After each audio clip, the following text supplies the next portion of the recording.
নিয়ে চলুন অফিসার। এখানে থাকার থেকে লকআপে থাকা বেটার। এসব তুমি কি বলছো? কোথাও একটা ভুল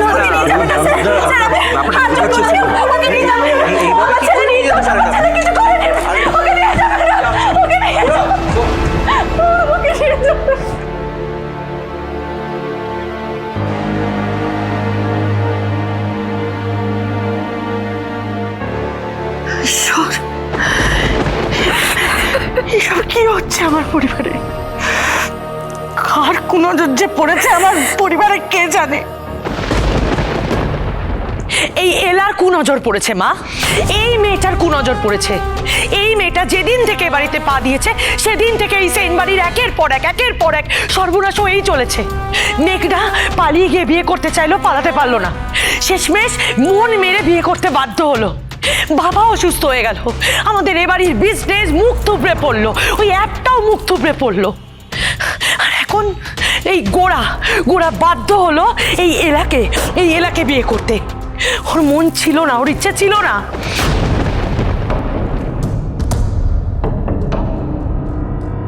খবরদার ছোট বৌদি, একদম এলাকে ব্লেম করবে না। তুমিও খুব ভালো মতো জানো যে আমাদের পরিবারের কোনো ক্ষতিতে কোনোদিনও এলার কোনো ভূমিকা ছিল না। দাদা প্লিজ চলো, এটা বাড়ির মান সম্মানের প্রশ্ন। যাও যাও বাবু, যাও।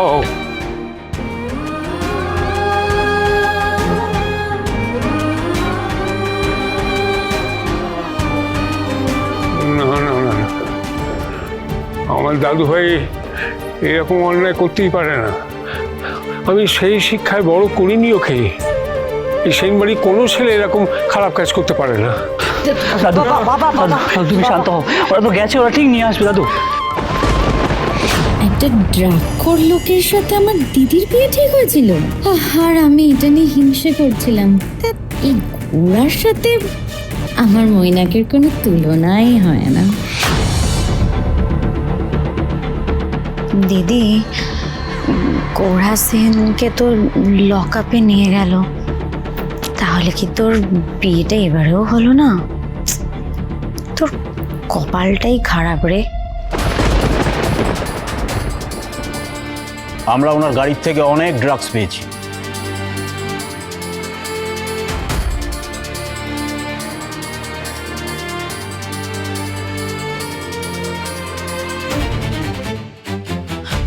ভাই শোনো, বলছে আপনাদের সাথে আরেকজন এটা ছিল না, যিনি ওই থালায় করে। পরিমল? ও হ্যাঁ, পরিমল। সে কোথায়? হ্যাঁ, ও তো বেরিয়ে গেছে। বেরিয়ে গেছে মানে কোথায়, কেন? ও তো ড্রেস চেঞ্জ করে বেরিয়ে যাওয়ার কথা। নীরা,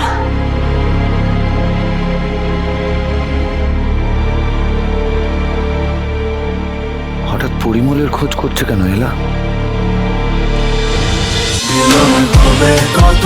মিলন হবে কতদিনে? সোম থেকে রবি প্রতিদিন রাত 9:30টায় স্টার জলসায়।